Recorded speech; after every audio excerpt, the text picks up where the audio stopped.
Fala galera, aqui é o professor Enson Portela falando e no podcast de hoje nós vamos bater um super papo sobre engenharia de transportes.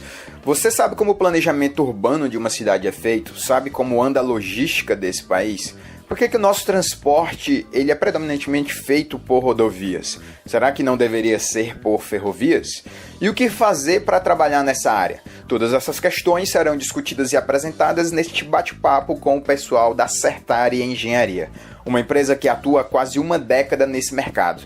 Então fica comigo até o final que eu te prometo que vai valer a pena. Para a gravação desse podcast, eu tenho aqui comigo na mesa o Cairo Braga. E aí, pessoal, muito bom estar aqui com vocês para discutir um pouquinho mais sobre engenharia de transportes. E ela, Yasmin Costa. Fala, galera, um prazer estar aqui com vocês gravando esse podcast. E claro, o nosso entrevistado, o engenheiro civil Mackay Nondas. Bom dia a todos, um prazer aqui participar. Bem, eu vou começar esse podcast com uma pergunta bem simples. Eu pediria que você se apresentasse, né? Quem é o Mackay, o que é que ele já fez, por que essa parte de... por que atuar em engenharia de transporte. Eu sei que a Certare é uma empresa que trabalha diretamente com problemas no sistema de transporte, mas pediria que você, pegando o gancho de falar de você mesmo, explicar um pouco do seu background profissional, até para criar uma empatia com nossos ouvintes, você também falasse um pouco da Certare, como nasceu, o que é que vocês exatamente fazem. Eu sou técnico de edificações, formado pela Escola Técnica. Em seguida eu fiz engenharia civil e foi aí onde eu me aproximei da área de transporte. Por enxergar que o meio da edificação estava um pouco saturado, então eu queria ter outras opções e acabei me deparando, né, na UFC com essa linha da engenharia, né, que são três grandes eixos de edificações, transportes e águas. Essas são as linhas da engenharia, então eu fui um pouco na linha do transporte, já que eu tinha um bom embasamento pela Escola Técnica na parte de edificações. Bom, a minha carreira aí profissional no transporte, eu passei 8 anos trabalhando na MC, onde eu aprendi o planejamento urbano, propriamente dito, como nós falamos, né, no mestrado, né, no DET, nós temos 2 linhas, que é a infraestrutura, né, que a gente chama do pavimento para baixo, e o planejamento urbano, que é do pavimento para cima, né, então a gente divide o pavimento... DET é Departamento de Engenharia e Transportes lá da Universidade Federal do Ceará. Isso, exatamente. Foi onde eu conheci alguns professores e a gente teve essa interação, né, mais forte. E desde então era um mercado muito pequeno, porque a maioria dos engenheiros corriam para as infraestruturas, né, para as grandes obras, edificações, principalmente Fortaleza é um case de obras verticais. Quando você diz pequeno, eu imagino que você queira dizer em número de profissionais, né? Porque o PIB dessa área deve ser gigantesco. Apesar de que a maior parte das obras está na mão do Estado, o faturamento, né, o dinheiro que se movimenta em engenharia de transporte no Brasil é um valor considerável. Na verdade foi exatamente isso que nós enxergamos. Era uma área que poucos profissionais se interessavam, entretanto, por uma questão até de empatia com os professores, né? A gente tinha alguns professores que eram bem tidos como carrasco, que era o que liderava, e eles talvez não atraíam tantos alunos, mas enfim, eu profissionalmente enxerguei uma janela e me deparei com alguns profissionais que hoje são meus sócios, Marcos Vinícius, Diego e o Felipe. Então nós temos uma história de vida no transporte que acabamos nos juntando. Isso nós estamos falando em que ano, mais ou menos? Só para situar aqui numa timeline. 2002, na verdade. Então você vê, tem quase 20 anos que a gente se deparou com essa variável, que é o transporte, né? As cidades brasileiras, né, estavam com muitos problemas de transporte e elas estavam se preparando, então existia uma mudança de cultura, né, de sair da saúde para olhar para a mobilidade. Eu me lembro muito bem que começou a ser um problema, um discurso de governo, né, do problema para melhorar a mobilidade nas cidades. Então a gente talvez não se pagava os melhores salários porque era um profissional que não tinha tanto valor no mercado, até pela dificuldade, mas a gente acabou insistindo. Eu tinha outras habilidades também como engenheiro, então eu conseguia mesclar as duas áreas e sobrevivi. Mas a Certare Engenharia então nasce quando? Em 2002? Não? Pronto, não. Na verdade a Certare nós passamos aí 8 anos no governo municipal, trabalhando também para o governo do estado e aí o governo federal lançou um grande projeto que foi essa fiscalização eletrônica nas rodovias federais. E foi quando saímos da MC, todos nós, na verdade o Diego, ele tinha ido pro mestrado fora, mas nós três, eu, Felipe e o Marcos, nós ficamos e nós fomos trabalhar nessa empresa privada, porque ele ganhou esse contrato. Foi o primeiro contrato de implantação de equipamento de fiscalização eletrônica federal, onde ele passou o estudo para se implantar esses equipamentos para a empresa que ia ganhar os processos licitatórios. Então não existia profissional no Brasil. Então nós tivemos que sair porque nós fazíamos estudos para a prefeitura. Então nós fomos para essa empresa e nós compomos a equipe para desenvolver os estudos, tanto é que nós implantamos todos os equipamentos de fiscalização eletrônica no Ceará, no Piauí, Maranhão e no Rio Grande do Norte. Foi de nossa responsabilidade técnica. Então a gente implantou aí, para vocês terem ideia, mais de 1.500 faixas monitoradas. Então o Ceará tem uma cobertura de fiscalização que poucas cidades no mundo talvez tenha, talvez só as americanas, né, porque tem muita tecnologia. E aí foi na Trana que nós nos juntamos e pensamos, pô, meu irmão, a gente consegue fazer os negócios dos outros andar, por que a gente não monta o nosso? Trana era a empresa que vocês trabalhavam na época, né? A Trana Engenharia. Trana Engenharia, exatamente. E aí nós, vamos montar aqui uma ideia, concebemos em 2011, abrimos oficialmente a empresa, então fomos trabalhando informalmente nela, continuamos na Trana até 2013, em outubro realmente nós saímos, chamamos o Diego, que realmente aí nós compomos aí, fomos para a nossa primeira sala, montamos, né, começou um negócio um pouco, como todo embrionário. Quando a Certare surgiu, como é que estava o mercado? Tinham muitas empresas, como era a concorrência? Foi isso que nos chamou a atenção. Existia uma demanda forte por estudos de transporte, né, tudo voltado a transporte, e aí lê-se do planejamento, até a infraestrutura, a gente não era muito a nossa pegada, mas a gente ficou ainda do pavimento para cima, né, que era planejamento, enfim, tudo voltado um pouco de planejamento, transporte, e a gente começou a ver, poxa, tem demanda aqui, então vamos montar. E a gente foi sentindo, né, a gente teve sorte porque nós tínhamos um emprego, então fomos sentindo o mercado e a gente saímos quando o mercado estava realmente declinando, mas em momento nenhum a gente declinou. Isso para vocês foi mais fácil ou mais difícil de se inserir no mercado? Eu acho que a gente tinha experiência, então quando você é experiente, você não tem medo, tudo vai ser normal para você. Você consegue ver solução no caos, né? Você não lamenta uma perda de emprego. Eu pedi minhas contas, então assim, eu cheguei lá e disse, olha, eu fiz minha carta demissional, obrigado, deixei as portas abertas, tanto é que hoje nós somos parceiros dessa empresa. Eu saí de funcionário para ser um dos consorciados. Eu sei que a Certare é uma empresa que trabalha predominantemente na parte de engenharia de transporte. Eu pediria só que você explicasse um pouco mais o que vocês fazem hoje exatamente. Pronto, então inicialmente em 2013 nós enxergamos essa janela, né, no transporte, no planejamento, fizemos alguns projetos, esse corredor BRT da Guanambi, da Bezerra de Menezes, nós tivemos. Fortaleza, né? Isso, então a gente começou a ver essa demanda e nós começamos por aí. Eu costumo dizer que nós entramos pela porta dos fundos, nós temos uma grande parcela dos nossos contratos com iniciativa pública. Então a gente entrou pelo transporte, né, e aí fizemos muitos estudos voltados ao transporte, mas o transporte ele tem uma interação muito forte com a infraestrutura, que mexe fortemente com o planejamento urbano, né, e requalificação dos espaços. Então começamos a enxergar uma oportunidade para migrar para outras áreas do transporte, que era a parte de pavimentação e redesenho urbano. Nós fizemos alguns planos de mobilidade no Ceará e fora, e nós começamos a enxergar que esses planos eles culminavam em soluções de infraestrutura, novas ligações, né, mudança de desenho urbano. Então esses projetos eles precisavam ser desenvolvidos. Começamos a enxergar que o cliente na verdade começou a pedir, olha, eu preciso que você me ajude também nisso. Então, você precisa, vocês executam muito bem. Quando você fala cliente, na verdade não é um cliente pessoa jurídica privada. Você está falando cliente, mas predominantemente é o Estado, porque, né, o nosso sistema de transporte ele é quase 100% público. O transporte, na verdade, por lei, é de responsabilidade dos entes públicos. Principalmente aqui no Nordeste, né, que a cultura ainda da concessão não é algo tão difundido. Eu digo isso porque eu morei em São Paulo e você dirige no interior de São Paulo, que é um estado que tem a cultura de concessão, e eu ficava impressionado, assim, porque a qualidade das estradas é absurdamente boa. Era incrível. A gente vai explicar lá na frente esse ponto, né? Existe uma relação forte com o volume que se trafega. Então, para você realmente...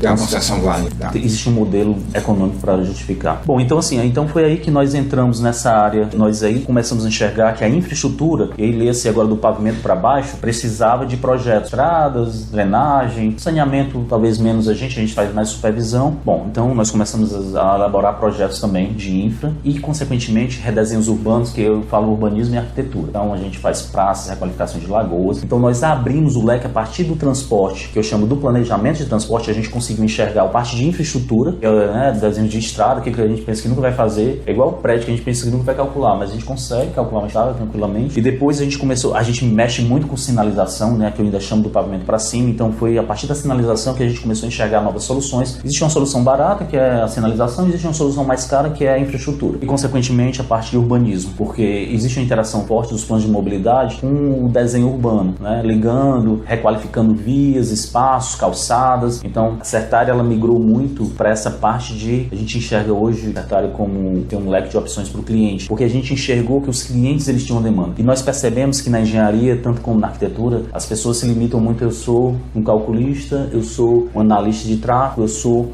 Eu confesso para você que eu faço muito isso. Em 10 anos que eu pratico engenharia civil, eu realmente tenho esse pensamento. Eu concordo 100% com você. A gente cria esse estigma, né? Esses labels sobre nós mesmos. Eu concordo com você. Então, isso na crise não combina, profissionalmente falando. Então, a Certare, ela, para superar a crise, e nós superamos numericamente falando, nós começamos nós 4 e um funcionário. Hoje a gente tem 100 funcionários, né? Tirando nós 4. E desses 100, 30 são nível superior, com mestrado e doutorado. Então, imagine para manter uma equipe dessa rodando. Então, em uma crise. Então, foi enxergando esse mercado que a gente conseguiu. E um outro modelo para a gente também conseguir isso é fazer com que você não seja esse estereotipo. Você tem que saber um pouco eu sei um pouco de planejamento, um pouco não, tem que saber muito de planejamento, aí eu vou para a arquitetura, depois eu vou para o dimensionamento e eu vou para o planejamento. Então, os nossos profissionais, eles têm que percorrer várias áreas. Toda possibilidade é uma oportunidade. Isso, uma pegada muito forte hoje que existe, uma linha muito forte hoje é o socioambiental. Bom, e ainda por último, né, nós enxergamos os projetos e depois nós enxergamos a obra. Entretanto, nós não construímos, mas nós supervisionamos aqueles projetos que foram oriundos, né, de estudos de plano de mobilidade, né, para requalificar as cidades. Então, nós enxergamos que, como consultoria, a gente cobriu todos esses leques, que aí eu fecho o ciclo. Então, eu planejo,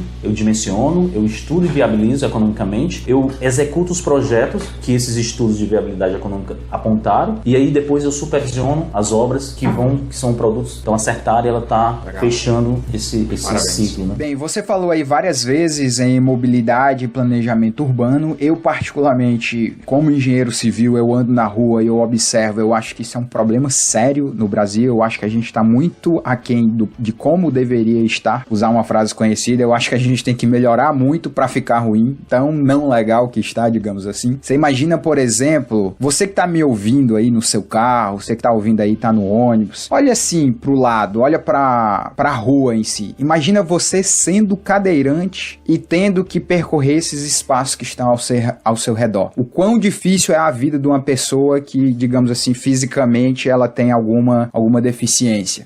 Eu pergunto então para você, o que é que falta ainda para as cidades brasileiras alcançarem níveis, digamos assim, níveis satisfatórios de mobilidade? Eu faço essa pergunta porque eu estava vindo para cá e a minha esposa é arquiteta e eu pedi para ela citar algo simples que melhoraria muito a mobilidade urbana e ela foi assim no coração. Ela disse, olha, basta as calçadas concordarem. E eu disse assim, eu pensei realmente, é incrível como as nossas calçadas não concordam, né? Você não consegue ter um fluxo, uma continuidade quando você anda na rua. Então, assim, deixo esse diálogo aí para você e faço essa pergunta de o que é que você acha que ainda precisa para as cidades brasileiras alcançarem níveis satisfatórios de mobilidade? Bom, vou só passar aqui os números gerais, né? Nós temos aí mais de 5.500 municípios no Brasil, dos quais 3.476 eles precisam ter planos de mobilidade. Cerca de 10%, 321, que já tem plano de mobilidade, e desses 321, 80% deles estão no Sul e Sudeste, ou seja, o Sul e Sudeste estão à frente porque enxergam, é uma cultura, né, que enxerga que isso é prioridade. Entretanto, 839, né, já estão elaborando a elaboração dos planos. Então, em suma, as cidades elas estão enxergando, estão migrando para essa necessidade. Passou a ser um pleito político. Então, esses são os números da realidade brasileira. Então, cerca de 10% hoje das cidades brasileiras têm plano de mobilidade, que é exatamente a questão de regularização de calçada, né? A gente olha para o transporte motorizado e não motorizado, que a gente chama hoje de mobilidade ativa. É aquela história do mesmo cara sendo dono, ele não pode fazer exatamente tudo que ele quer da cabeça dele. Tem certos parâmetros, né? Certas regras, certas recomendações que ele é obrigado a seguir, não é isso? As calçadas, muito provavelmente os planos de mobilidade apontam toda essa requalificação de espaço. Assim, eu vejo você falar muito sobre plano de mobilidade, mas para os ouvintes agora que estão escutando a gente, pode parecer um termo um pouco vago, até muito abrangente. Eu queria que você explicasse do que se trata de fato esse plano de mobilidade? Bom, o plano de mobilidade ele é um master plan, né? Então ele é como se fosse um plano diretor de transporte. Ele é um plano diretor de transporte. Ele vai apontar as diretrizes por onde as cidades têm que caminhar, ou literalmente seguir, né? Então o plano de mobilidade hoje é lei e foi definido níveis de cidades, né? Então para cada nível, até 250 mil a 500, enfim, acima de 500, tem diretrizes que a lei aponta de que você tem que seguir, como é que você tem que tratar aquela cidade. Então não se deseja que cidades estão inflamadas, estão inchadas como é Fortaleza. Você tem um congestionamento. Você, se quem conhece Sobral, cidades como Crato, você percebe uma cidade mais igualitária, mais democrática, você consegue percorrer pequenas distâncias. Na verdade, você consegue percorrer a cidade toda, porque tem pequenas distâncias de deslocamento, é um tecido muito inchado, muito espairado, não é um modelo muito interessante. Você precisa já usar modais que vençam distâncias maiores. Mas o plano de mobilidade, ele é um master plan e ele traça as linhas gerais do transporte. O transporte motorizado, seja o coletivo e o privado, e o não motorizado, que é bicicleta, patinete, enfim. O próprio pedestre, ele trata essas duas vertentes, o motorizado e não motorizado, dentre outras diretrizes e ligações importantes, que no plano de mobilidade eu traço uma matriz de origem e destino, então eu enxergo quais são as ligações que são necessárias para viabilizar um melhor deslocamento. E lembrando que mobilidade e acessibilidade são coisas que são inversamente proporcionais, né? A mobilidade é como se eu estivesse ligando a pessoa em grandes distâncias, a acessibilidade não, é a questão da calçada, é o acesso micro ao lote. Então, quando eu tenho grande mobilidade, eu tenho baixa acessibilidade, e vice-versa. Por exemplo, a Via Expressa aqui é um caso muito... Quem conheceu a Via Expressa, provavelmente vocês viveram a Via Expressa, ela tinha vários semáforos, e aí os prefeitos foram... O último prefeito primou por criar elevados, mergulhos, então hoje você entra lá no Porto do Mucuripe e sai... Realmente hoje está muito bom. Eu uso a Via Expressa, que agora realmente virou uma Via Expressa, né? Você praticamente não tem interseção da Via Expressa com nenhuma outra via, e é uma via que passa no coração da cidade. Então eu saio pro meu trabalho e eu vou quase que num tiro, porque não tem sinal, não tem interseção, você não para, você consegue desenvolver bem velocidade. Ficou muito bom, realmente. Pronto, então a gente entra aí na hierarquia viária. Toda cidade existe a hierarquização viária. Então, se ela não for seguida à risca, o sistema dá um colapso. Então eu tenho que traçar o que é expresso é expresso. Eu não posso estar interferindo porque não deixa de ser expresso. Claro. Então, o plano de mobilidade, ele trata nessa questão da hierarquia, priorizando a mobilidade e priorizando a acessibilidade. Então, lembrando que mobilidade e acessibilidade são inversamente proporcionais. Então, a mobilidade urbana, ela se restringe muito a esse espaço, a esse contexto do transporte, mas é uma interação muito forte com o desenho urbano. E aí a questão, né, de alcançar níveis satisfatórios de mobilidade. Então, isso é um pouco relativo, porque o porte da cidade vai ditar muito qual é a solução de mobilidade que você vai ter para aquela cidade. Até o histórico, né? Em determinado período, a cidade tem um crescimento muito rápido, além do normal, e acaba afetando todo o planejamento urbano. Sim.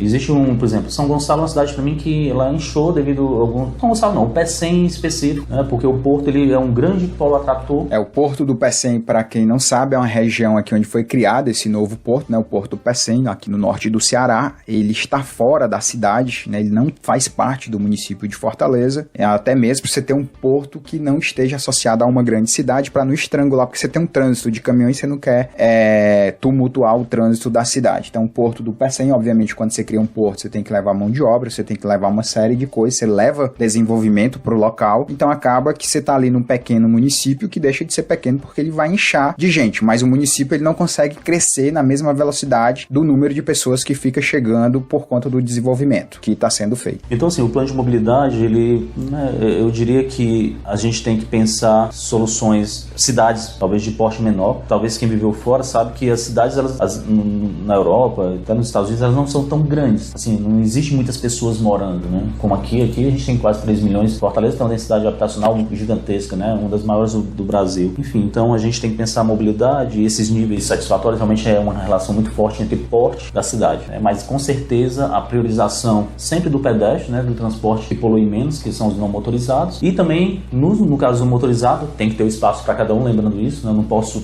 vou botar agora só bicicleta, não, tem que ter o espaço para cada um, claro, e o motorizado ele tem que ter o seu espaço também, com certeza priorizando aí o transporte de massa, mas essas são as diretrizes, e sempre a questão da acessibilidade, é um ponto importante, né. Muito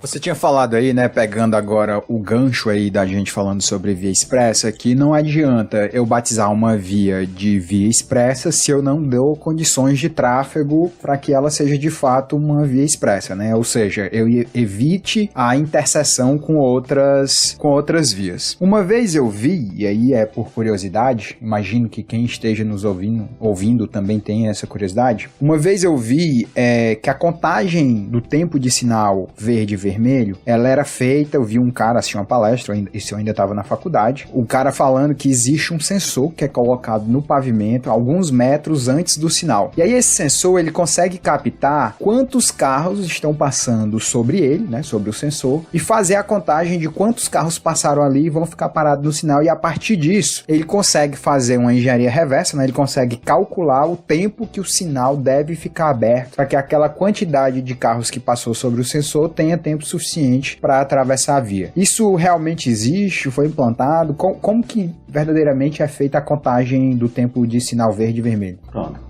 Como eu falei inicialmente, né, quando eu entrei na área de transporte em 2002, eu fui exatamente para o CTA-FOC, que era o controle de tráfego por área em Fortaleza. Então, Fortaleza ela teve um dos sistemas mais robustos que o Brasil. Só São Paulo, Rio, Belo Horizonte e Fortaleza tinha a modelagem de uma área, né, central da cidade, no caso dessas capitais. Eu tive o prazer de trabalhar lá por 8 anos. Passei 8 anos gerenciando a malha semafórica de Fortaleza. Então, o semáforo realmente ele tem uma teoria, e a gente usa a teoria dos fluidos para dimensionar o tempo de verde, porque diante da simplicidade do modelo, né, porque todo modelo é uma simplificação, nós enxergamos que é uma massa que se compõe ali de veículos, então realmente procede. O Fortaleza tem hoje uma das malhas mais monitoradas, como eu falei para vocês, né, não só de fiscalização eletrônica, mas também desses laços detectores. Então ele monitora realmente a contagem da massa veicular que passa ali, é um laço indutivo, então ele rompe pela massa metálica, então ele percebe o tamanho ali, ele conta o veículo. Tudo isso são modelos, e esses modelos eles são calibrados por nós. Então eu tive o prazer de modelar muitos semáforos e a gente ia para campo e ficava validando. Existe um modelo matemático por trás, mas você adequa à realidade. E tem várias variáveis que são importantes, tipo o tempo de descarga do semáforo. Isso é como se fosse a taxa, né, de descarga. Imagine um duto, que você vai ter ali uma massa que vai ter que passar um determinado tempo. Então, em relação realmente à teoria dos fluidos. Então, a gente usa a teoria, que são modelos mais simples, mas usando essa linha, né, de deslocamento de um corpo, né, de uma massa. Esse Bernoulli eu não sei não, viu, macho? O bicho aparece em tudo que é lugar, velho. Não aguento mais. Exatamente. Então, Bernoulli, exatamente. Você fez uma analogia, né? O cara fez uma analogia, realmente desenvolveu um modelo. Então, o ciclo semafórico, ele é em função daquela massa que se formou ali, né? Daquele bloco que se formou. Existe uma taxa de descarga. Então, você analisa o tempo de reação do motorista, como é que ele chega, e a taxa de descarga. Ou seja, se tem uma conversão muito forte, aquela faixa em específico, ela tem o que a gente chama de fluxo de saturação menor. E, em tese, uma faixa livre, só para vocês terem ideia de números, é como se,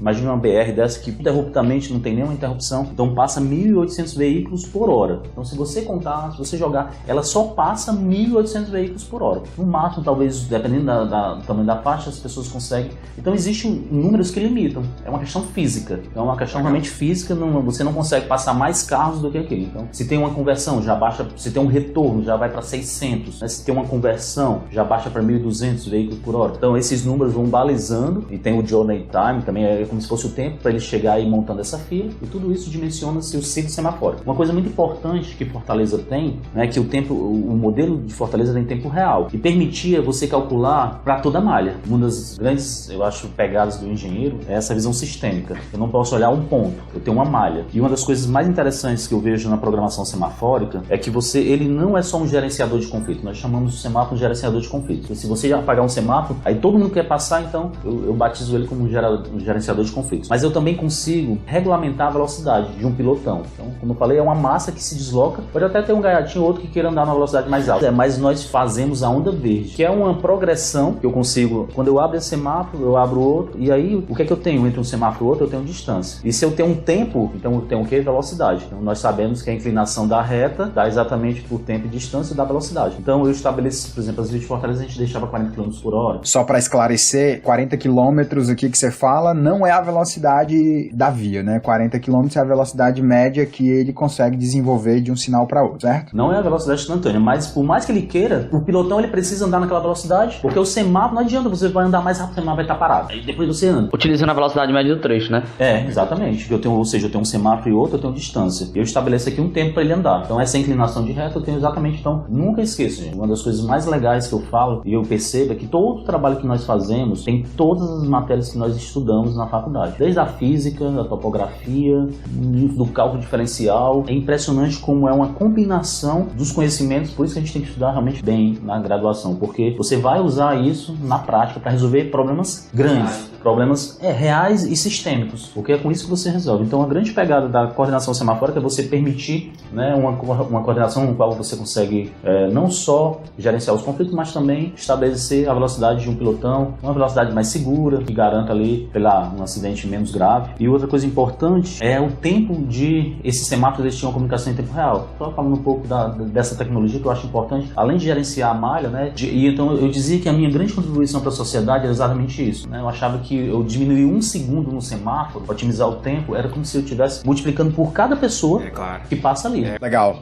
Eu vou até te indicar um filme chamado Margin Call, O Dia Antes do Fim. Um filme bem bacana, tem o Kevin Spacey, o Jeremy Irons, a Demi Moore, mas o Paul Bettany, cara que eu gosto muito, e outros caras lá. Mas o filme ele conta os bastidores ali dentro do banco, né, dentro de um fundo de investimentos, uma galera que trabalhava num fundo de investimentos, quando um dos engenheiros descobrem que aquela bolha lá da crise de 2008 vai estourar. E aí eles começam a montar uma estratégia para se desfazer dos títulos podres que eles têm, né? Tem um desses caras que inclusive é demitido, tá lá meio triste, foi o cara inclusive que descobriu que a merda ia acontecer, né? A bolha ia estourar. E aí ele tá lá conversando com um cara, tá? Ele conversando com o cara que faz o Paul Bettany, e ele diz assim: você sabia que uma vez eu fui engenheiro de pontes? Eu tenho até esse trecho do filme no meu Instagram. Aí o cara, sério? Tu foi engenheiro de pontes? Eu construí uma ponte que ligou o ponto A ao ponto B. E aí ele vai fazer exatamente essa tua conta. Eu ganhei, 5 minutos de viagem para cada carro naquela ocasião, naquela ponte que eu fiz. Aí ele faz a conta. 5 minutos, lá passam 3 mil veículos. 5 minutos vezes 3 mil veículos, vezes 365 dias do ano e vezes 15 anos que eu construí essa ponte. Aí ele faz lá a conta, né? Tem não sei quantos milhões de minutos que eu já salvei, não sei quantos dias. E é exatamente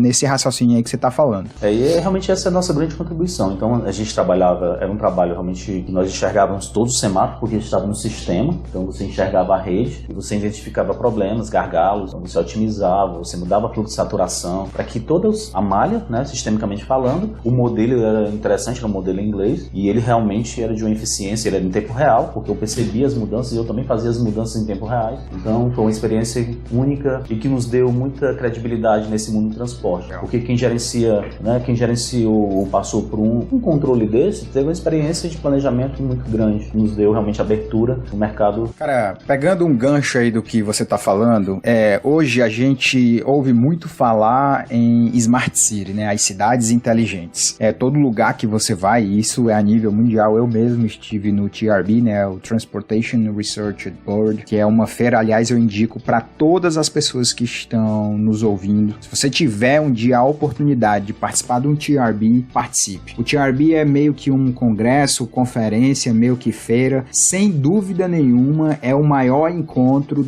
de transportes, sobre engenharia de transportes que existe no mundo. O TRB ele acontece todo mês de janeiro lá em Washington, D.C. Então, se tiver a oportunidade de ir, vá, publique um artigo, vá pra feira, você tem empresa, é algo que, no meu entendimento, você tem a obrigação de um dia conhecer. Vá lá que você não vai se arrepender. Mas a gente tá falando, né? Então tem essa pegada da Smart City, né? As cidades inteligentes. De uns anos pra cá se escuta muito falar, por exemplo, em driverless car, né? Os carros lá sem motoristas. A Tesla com o Elon Musk ganhou muita projeção nisso. Aliás, eu vi um vídeo esses dias que eu fiquei impressionado. O cara tá lá no Tesla dele, ele tá dormindo de braço cruzado no banco do motorista, ele dormindo, e aí ele acorda e o carro tá lá talvez a 100 km por hora. E aí ele acorda com o bip do carro dele. Um bip, bip, bip, bip. Quando ele acorda, esse bip é sinalizando para ele que potencialmente vai acontecer um acidente com o carro que está à frente do dele, para dar tempo dele de ele tomar a reação. Cara, dá assim 10 segundos, o carro da frente bate no outro carro, ou seja, o Tesla dele foi capaz de prever que 2 carros lá pela velocidade, pelas distâncias, estaria numa potencial situação de acidente. Eu te pergunto, né, se para onde a gente vai em termos de transporte? O que todos esses estudos, para onde isso vai nos levar? Eu sou muito leitor de ficção científica, então eu digo assim, você acha que a gente vai chegar num ponto que os carros vão voar? O que vai acontecer com o transporte? Aproveito para dizer, né, uma frase aqui que eu tenho muito comigo do professor Loureiro, um dos grandes nomes da engenharia de transportes do Brasil, que ele diz que ele nunca vai ficar desempregado porque simplesmente o problema de engenharia de transportes não tem solução. Então, a minha pergunta para você é, o que vai acontecer? Para onde a gente vai? Na verdade, né, sobre os modelos que são muito usados em transporte, né, nós usamos aqui, são vários ótimos, né? Tenho algumas escolhas. Mas realmente o transporte ele tem essa interface, tem aí a questão da entalpia, né? Poder a menor nível de energia. Bom, sobre a tendência da forma de deslocamento das pessoas, né? Como é que se dará, né, daqui para frente, ou há uma tendência forte. Eu estava comentando com o Diego sobre isso. Realmente eu vivi uma infância e eu tinha 2 filmes, que eram os Flintstones, que era um cara que andava com um carrinho em pé, e os Jacksons, que era a galera que voava. Então, minha visão particular, que eu acho que nós estamos migrando para os Flintstones. Nós vamos voltar a se deslocar mais usando nossas pernas, assim, como propulsor. Isso é minha percepção, por quê? Eu já faço isso, né? Eu já vou correndo para minha casa, ou então venho de bike. E não é porque... E é uma questão de saúde, não é só uma questão de... Né? Uma questão de saúde e ser mais racional com o meu dinheiro. Entretanto, né, nessa mesma linha que vai corroborar o que nós até discutimos, e o Diego falou bem, essa questão do compartilhamento. Então hoje você chega, tem uma bicicleta ali que você pode usar, tem um carro também que você pode usar. Então o Diego apontou muito bem que foi a questão de você não ser mais dono, você não vai ter mais interesse. Eu mesmo estou perdendo o interesse de ter carro. Eu acho que meu carro eu vou vender, e talvez até tenha, porque nós temos um negócio, mas é mais para o negócio do que para o meu uso particular, porque eu uso muito hoje o Uber, que é um compartilhamento. Eu não sei se vocês viram, uma coisa que me chamou muita atenção nessa linha do compartilhamento.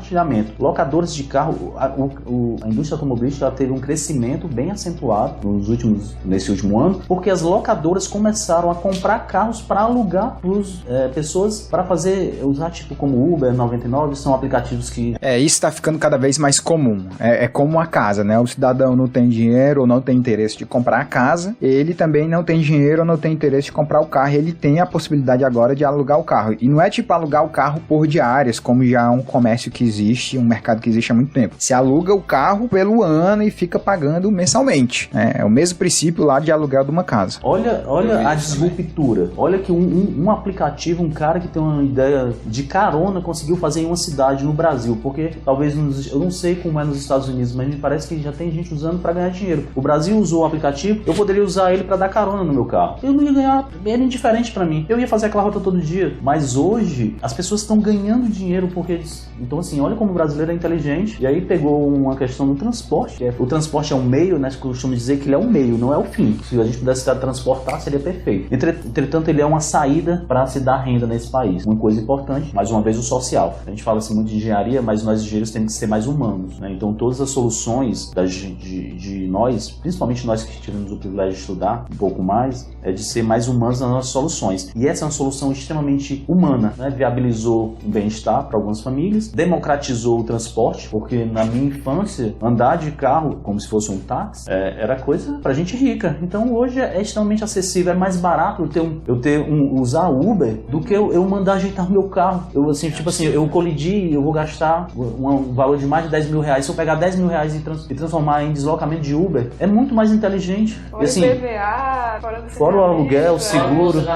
Estacionamento da cidade. Gasolina. Nós pagamos 200 reais de aluguel aqui, por uma vaga de carro. Aí eu bato bem aqui, vou gastar 12 mil reais. Então, enfim, imagine não é uma questão de não poder pagar, mas ser mais racional em usar o meu dinheiro. De usar o dinheiro de uma forma mais, de eu poder ajudar o meu próximo, talvez de comer melhor, viajar mais, usufruir mais de coisas que me dão mais prazer do que um mero carro que só me leva e traz. Além do que eu tenho ali uma comunicação, porque eu sempre vou conversando, trocando ideia. Então eu chamo isso mais humanidade nas soluções de engenharia. Que para minha surpresa, né, nós tivemos um congresso de engenharia e o que mais me chamou a atenção foi ver o ícone do Uber como uma disruptura de mercado, ou seja, aquele cara A ideia dos caras, eles conseguiram mudar a cultura. Para mim isso é fantástico. Fica aí o desafio para nós engenheiros, ou seja, a galera da informática que conseguiu elaborar um botãozinho que mudou a cultura de um país. Eu não sei, às vezes eu também não sei como é que as nossas ideias elas tomam determinados rumos, né? Mas que eu saiba, o Uber foi numa ideia tipo assim, rapaz, eu tô indo para aquele caminho e alguém vai também, eu vou ali dividir um pouco do meu custo de transporte com aquela pessoa. E é uma parcela muito pequena quando eu vejo. O meu carro consome muito, eu vier de Uber, eu gasto menos, não tão menos porque o carro é meu, mas quando eu boto tudo na ponta do lápis, quando eu olho só pro combustível, parece que eu gasto mais no de Uber, mas quando eu boto tudo, meu amigo, a minha parcela vai lá para cima, seguro, manutenção. Então eu disse, eu não quero mais carro, eu não tenho o menor interesse com carro. No dia que eu precisar de um carro, eu vou lá e alugo. Então, voltando aqui pro ponto, né, que é importante, mas foi bem falado, a questão do compartilhamento, ou seja, há uma tendência de nós não sermos mais donos, então vai impactar em ter ou não ter o carro, imposto, né, a questão do imposto, porque não vai ter, eu não vou ter mais carros, os carros vão estar disponíveis ali,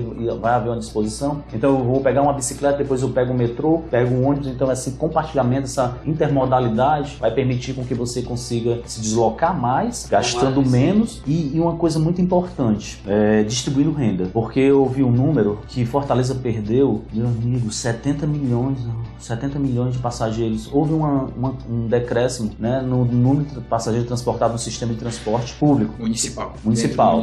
Então imagina isso, e os caras não houve um aumento da tarifa, porque a conta de uma tarifa ela é simples, é a quantidade de pessoas que é transportada, vezes o custo operacional ali, e isso é a tarifa.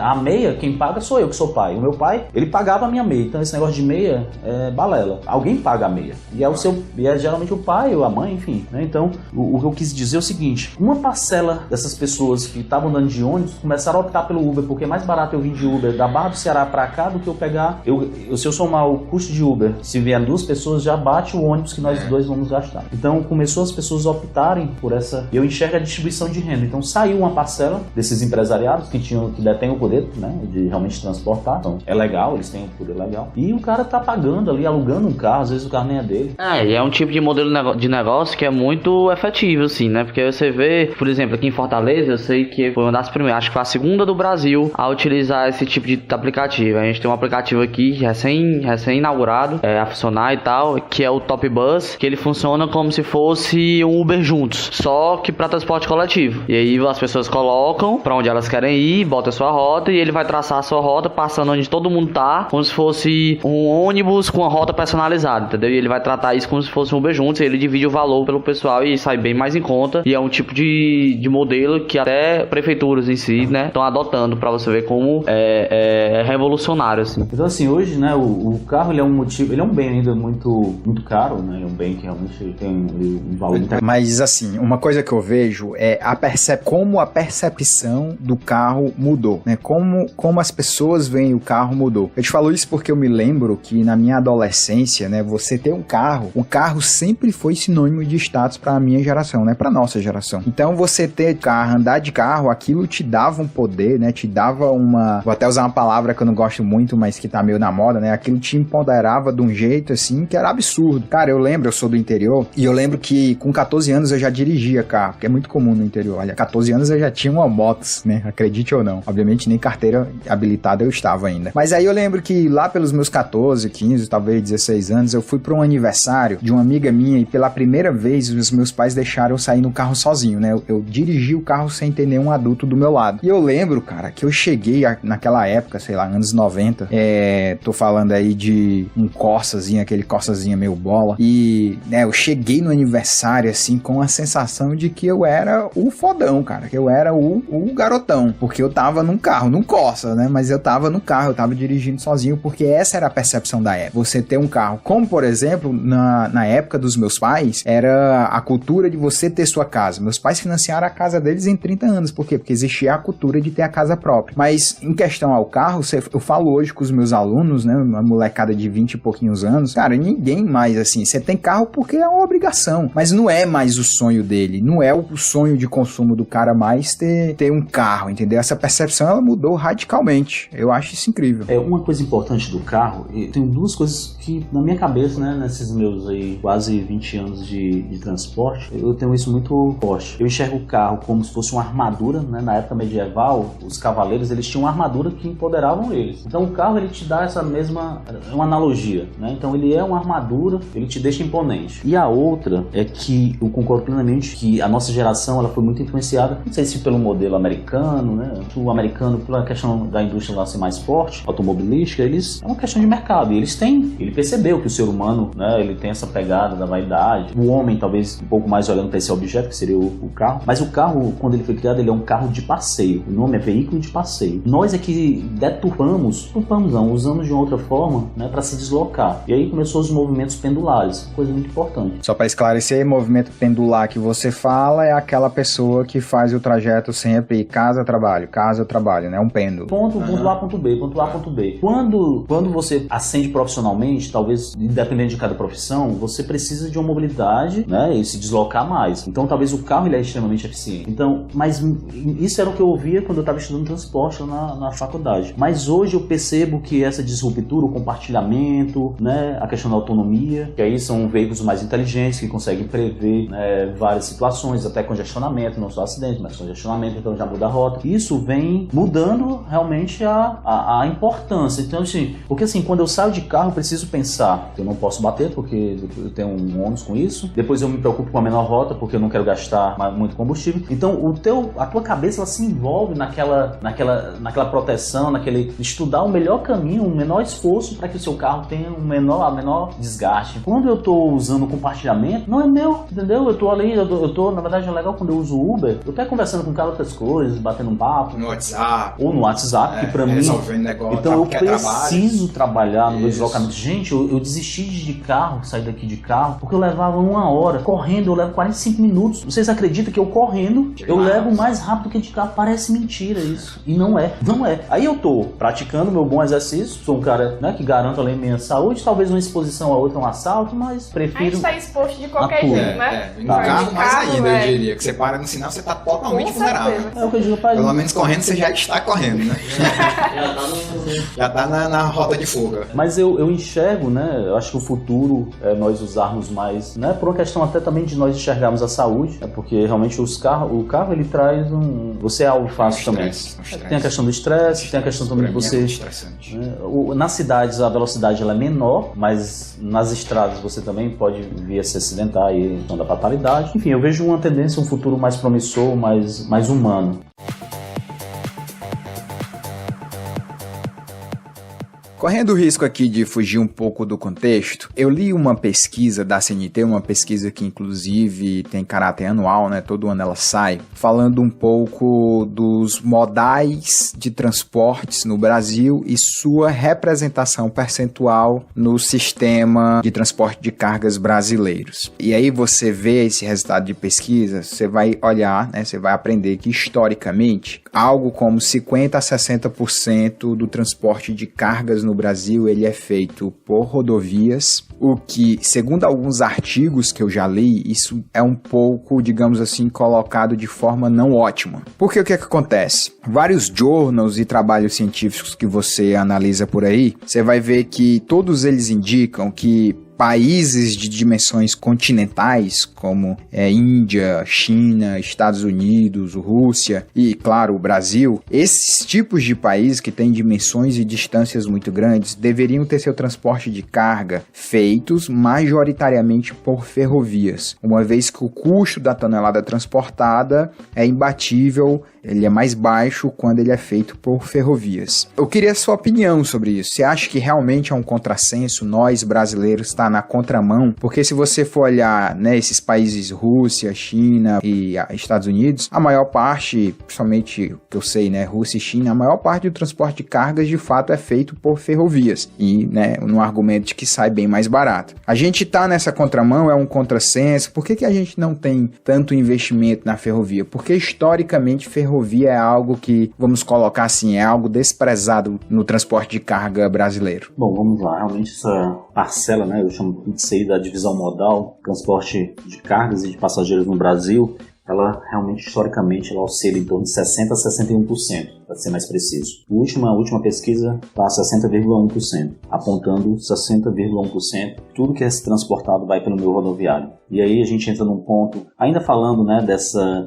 incompatibilidade, né, da decisão, da escolha do transporte de carga ser pelo meio rodoviário. 60%, talvez 60% historicamente, é transportado pelo meio rodoviário. E quando a gente olha isso, por quê? Né, até para a gente entender por que não deve ser, né? Para vocês terem ideia, a questão da eficiência energética, né, de se transportar 1 tonelada de carga com 1 galão de combustível. Então, um caminhão ele consegue transportar isso em torno de 110 km. Só para deixar claro que você está falando aí em termos de eficiência média, né? Um caminhão para transportar 1 tonelada por 110 km, ele vai usar 1 galão, né? Ou, em outras palavras, em média, por cada tonelada transportada, o caminhão com 1 galão ele consegue percorrer 110 km, não é isso? E quando a gente vai para o meio rodoviário, isso passa para 3,7, ou seja, 370, 380 quilômetros. Então eu já multiplico por quase 4. Né? A questão, por que você ainda vou mais além? Se você for para o meio hidroviário, então aquaviário,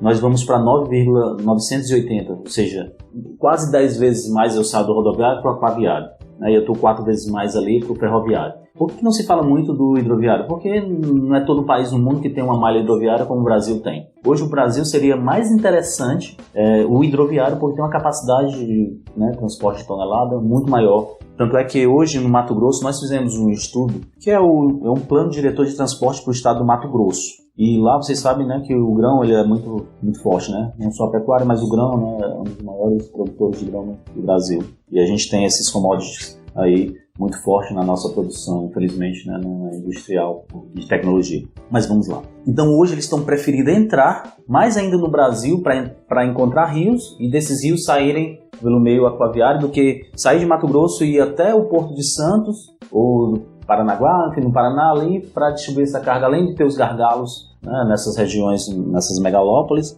no caso São Paulo. Então, falando de eficiência energética, vocês entendem aí que nós temos uma eficiência muito maior. Mas eu estava pensando sobre essa, foi uma pergunta interessante, porque eu fiquei exatamente amadurecendo o porquê que as políticas não convergem para ir pelo menos para o ferroviário. Porque no ferroviário não, aí realmente eu dito por onde eu quero passar, né? O hidroviário ele é muito engessado. Então o ferroviário é a opção mais inteligente, então só para a gente entender por que o ferroviário não se fala em aquaviário, mas fala mais em ferroviário, né? Então a gente tem que entender o porquê das escolhas. Realmente a mais eficiente dentro de um contexto econômico é o ferroviário. Entretanto, o Brasil não tem essa política, né? Eu não sei por que também, porque assim, eu acredito muito que como a gente é num país democrático, né, e a gente vive uma sociedade capitalista, os empresários é que tem que ditar o ritmo também das coisas. Eu estava imaginando uma outra informação importante, né, para a gente saber, eficientemente você só deve transportar usando o meio rodoviário até 300 km. Então qualquer coisa que passar disso você já deve usar o ferroviário. E aí eu fiquei imaginando os nossos grandes polos. Imagina o Ceará. Tem o Fortaleza, tem o Aracati, Iguatu, Tauá, Crateús, né, Sobral, o mais distante seria Juazeiro. Então a gente está num raio aí mais distante de 500 km. Existe uma questão histórica que permitiu uma distribuição, e aí se você pegar essas distâncias, elas giram em torno disso. Eu acho que teve que se construir, é muito mais barato, é necessário construir vias, e eu não consigo comprar um trem, mas um carro talvez era algo mais acessível. Então, culturalmente, naturalmente, as coisas foram migrando para o rodoviário. E o Brasil, o Brasil ele nunca foi um país de grande produção, né? Uma escala industrial, a indústria vem se desenvolvendo agora. Então, naturalmente, quem transportava as coisas no país era, às vezes, aquele produtor rural. Ele não tinha uma visão logística maior, mais ampla. E o governo, de certa forma, ele foi atendendo essas pequenas demandas. Não é uma coisa que não foi pensada. Talvez foi pensada para aquela demanda. Isso me leva a crer, né? Eu, na verdade, eu aposto muito nessa hipótese, né? De não é uma falta de planejamento, mas foi a condição. Hoje o Brasil vive outros níveis de produção, outra visão. Por quê? Vou dar um exemplo prático. Por que eu concluí isso? Quando eu já estava na engenharia, né, meu pai morava no interior a 170 km daqui e tinha um canteiro de obra de um grande projeto chamado Tabuleiro de Russas, que foi um projeto, a obra mais cara do Denox, para minha surpresa. Por incrível que pareça, o Denox é um órgão da seca, já fez grandes obras, grandes açudes, mas essa foi a obra mais cara, inclusive foi um trabalho meu de faculdade. O Tabuleiro de Russas, na verdade, era a construção de canais, né, que ia ter lotes, então você ia poder plantar, gerar a sua própria produção. E eu me lembro que quando foi entregue para os proprietários, né, um amigo do meu pai tinha um lote lá e ele produziu bastante tomate e pimentão. e simplesmente deram a terra, deram todas as condições, o cara produziu em escala e tal, produziu muito, porque ele foi orientado e realmente ele teve uma produção que eu mesmo cheguei lá e eu levei muita coisa de graça, porque ele não tinha como distribuir aquilo, não foi pensado a distribuição. E aí ele não tinha dinheiro para deslocar isso, né? Ele teve o custo de plantar, cultivar e tal, mas ele não tinha dinheiro para transportar, levar para um centro como Fortaleza e distribuir. Então, ainda voltando, né, para a questão da distribuição modal. Então, assim, eu acho que culturalmente, né, o governo foi atendendo, rapaz, eu preciso construir essa estrada, e aí você foi montando a malha viária. Assim, a nossa malha ela não é tão grande, a malha rodoviária pavimentada, comparada à não pavimentada. Federal, né, a pavimentada total ela só dá 1.735.000. Isso é tudo, pavimentado e não pavimentado. Então, a gente tem 213 mil quilômetros. Que é pavimentado. Que é pavimentada contra a 1.364.000 não pavimentadas. Então, assim, houve uma tendência, né, de ligar os polos ali, dentro de uma distância que era plausível, e que o transporte rodoviário ele se adequa bem. Entretanto, as pessoas começaram a sair de um ponto muito distante, porque aí o governo foi esquecendo. Hoje em dia, né, já existe pelos grandes empresários, né, como o Porto do Pecém, que é um que consome muita matéria-prima, então ele já usa esteira, né, tem uma esteira que sai do porto mesmo lá e cai dentro lá da siderurgia. Eu tenho uma rota que eu faço muito para Sobral e eu vejo num trecho lá Itapoca-Miraíma, um trem sempre passando com muita carga. Então, assim, o mercado ele tem essa responsabilidade de chamar esse desenvolvimento também para a ferrovia. Então eles não atentaram. E o outro ponto importante ainda dentro de um país que está se desenvolvendo é que emprega muita gente também, né? As pessoas elas vivem, como a gente falou anteriormente, né? O Uber ele é uma forma de renda, então o transporte de carga também é uma forma de renda. Então é delicada essa variável. Eu acho que ele deve existir, tem que ser otimizado. Isso precisa de um planejamento muito maior e que tem que partir das esferas superiores para que realmente as coisas aconteçam. E não, né, não é tirar emprego, né, mas é alocar de forma mais inteligente, mais eficiente para diminuir os acidentes. Esses caras eles cruzam grandes distâncias e aí você é suscetível a cansaço físico, né? Eu vi uma estatística que nas estradas brasileiras morrem mais ou menos 20 pessoas por dia, né? Fizeram um estudo dos acidentes que acontecem nas rodovias, acho que em torno de 10 anos, dá mais ou menos esse número de mortes. Algo como 20 pessoas por dia, ou seja, você está falando aí que mais ou menos a duração desse podcast, uma pessoa no Brasil vai morrer por acidente numa rodovia. É claro que esse problema, ele é multivariável, né? Tem muitas variáveis relacionadas a isso. Um deles, claro, tem a má condição da estrada. Eu me arriscaria a dizer que a esmagadora maioria desses acidentes estão relacionados à imprudência do motorista, seja porque, sei lá, está em alta velocidade, porque o caminhão está com a carga maior do que deveria e não consegue frenar, por uma inabilidade, uma não habilidade do camarada numa ultrapassagem, entrar na contramão. Tem várias coisas aí. O que você indicaria, o que você acha dessas estatísticas, dessas questões? Por que as nossas estradas matam tanto? Qual que é a sua opinião sobre tudo isso? No transporte a gente costuma dizer que tem 3 círculos, que é o homem, né, a estrada e o veículo. O acidente ele acontece em uma dessas 3 esferas onde existe uma interseção das 3. Entretanto, nós aqui temos um consenso que sempre é o homem. Porque é o homem que constrói o veículo, é ele que é responsável pela manutenção do veículo. É o homem que constrói a estrada, ele é responsável pela superelevação, uma curva, uma defensa metálica, um dispositivo de segurança. E ele que está conduzido, é o homem que conduz o veículo, né, com a questão de discernimento, de um cálculo, né, que eu tenho que fazer certo, de conhecer a máquina que eu estou conduzindo, se ela tem potência suficiente para fazer. Existem também fatores também da idade, né, com quem está, da sua condição psicológica, existem vários fatores. Mas tudo se resume ao homem. É um topógrafo que não fez a superelevação adequada, ou um engenheiro que não dimensionou um projeto de sinalização, né, que contemplasse dispositivos de segurança, ou uma sinalização mais robusta, né, evitando ali o excesso de velocidade. Mas 50% dos acidentes fatais no Brasil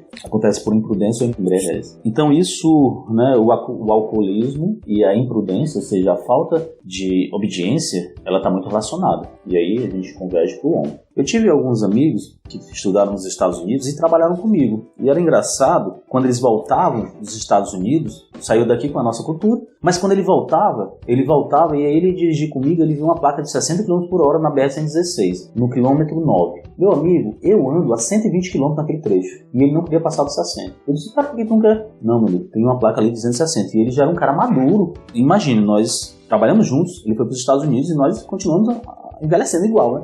Aí ele voltou. Eu não mudei a minha percepção de velocidade, e ele mudou. Ou seja, a cultura é o ponto fundamental. A educação, né? Cultura e educação, existe uma interseção muito forte.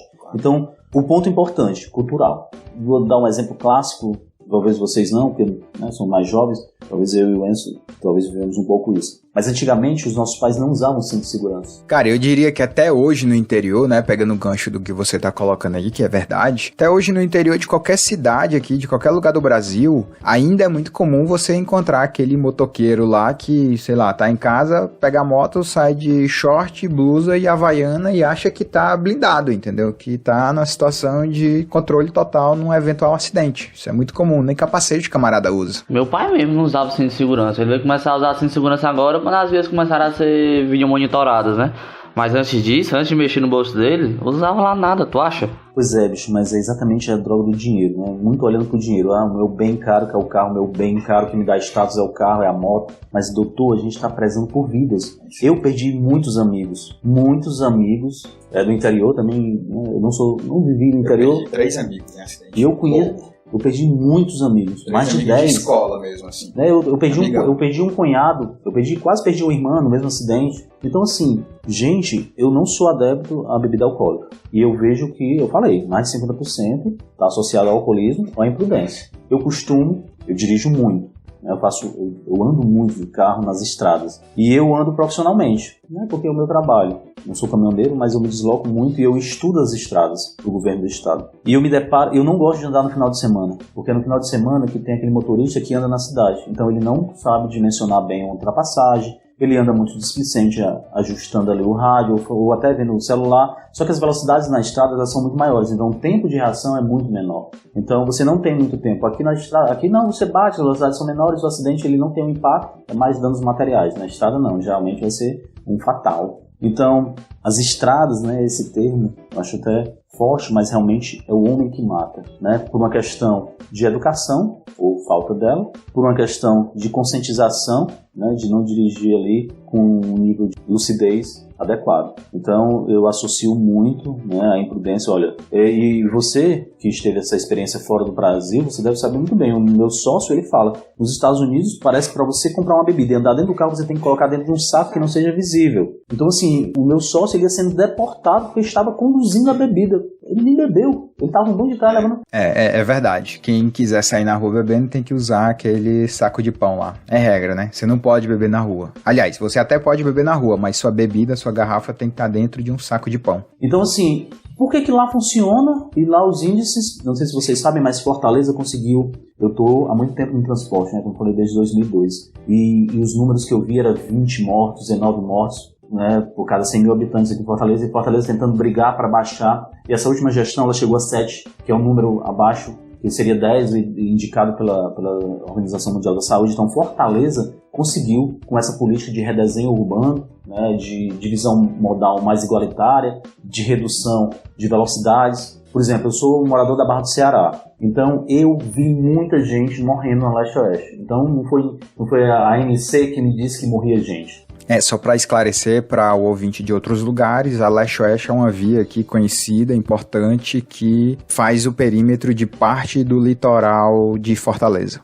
Isso, ligando o centro, a Barra do Ceará, que é o Rio. A Barra do Ceará. Então, eu quando trabalhei na MC, eu fui responsável por implantar alguns semáforos, ou quase todos os semáforos de pedestre naquela via. E eu tinha muita certeza do que eu estava fazendo. Não conseguia reduzir a velocidade, mas aí veio a outra, que foi a fiscalização eletrônica, que foi baixando esses números nela. E ela ainda é a que mata mais na cidade, por incrível que pareça. Minto, desculpa. Ela era a que matava mais. Só que com redução de 50%, implantação de ciclovias, implantação de mais semáforos... Eu vi que diminuiu a velocidade também na via, né? E aí eu me deparo com alguns gestores públicos de outras cidades que nós temos contratos, né? Para a região oeste, e o cara... Olha a visão do cara, rapaz, foi você que implantou aquele semáforo, você que reduziu a velocidade. Pô, cara, acabou com o meu... Pô, andava tão rápido, eu levava 5 minutos, agora eu levo 20. Eu disse, doutor, quantas vidas o senhor deixou de matar? Você poderia estar matando uma pessoa lá. Aí o cara, meu amigo, porque eu fico chateado quando bate no meu carro. Eu fico chateado não é porque eu gosto do carro, não. Eu fico chateado hoje pela chateação. Que eu seja só, se for dando material, amém. Agora imagina quebrar uma perna, matar alguém. Meu amigo, você não sabe essa dor. Né? Até fica aí de recado, né? Realmente as pessoas é que que são responsáveis por isso, e a gente tem que ter muita consciência. E já que a gente copia tudo dos americanos, por que a gente não copia isso também? Não é todo mundo gosta da música americana, todo mundo gosta da roupa americana, do iPhone americano. Por que a gente não pode copiar a cultura do carro americano? No sentido de cultura, né, de entender as regras de trânsito, respeitar. Porque assim, eu acho que alguns de vocês já foram a alguma festa aqui. Quantos vão de carro? Muitos. E vocês acham que quantos bebem desses que vão de carro? Todos.